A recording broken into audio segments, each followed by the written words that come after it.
welcome back mga kanogi. So ito, meron tayong nahuling surpresa dapat. Pero nahuli ko yung kapatid ko. Yan, simple story time lang. Nahuli ko yung kapatid ko na nagdi-deliver nito. Ito, papakita ko sa inyo kung ano. Ayan yung gulong. Regalo to sa akin ng aking asawa. Yan, Beb, thank you sa pagbigay na itong B-Star. Tara, ipakapitan natin to agad. Bye-bye!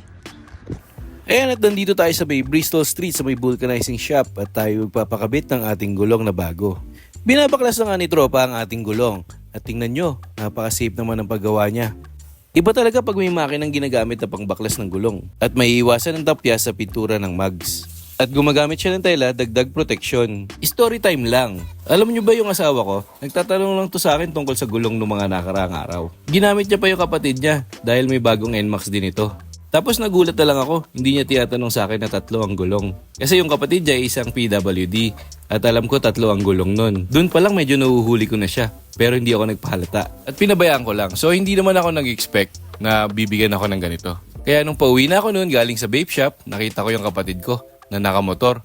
Ibang motor pa yung ginamit, akala niya hindi ko siya makikilala. At tumigil ako sa harap nila, titingin-tingin pa siya sa iba, na parang akala mo naghahanap siya ng ibang bahay.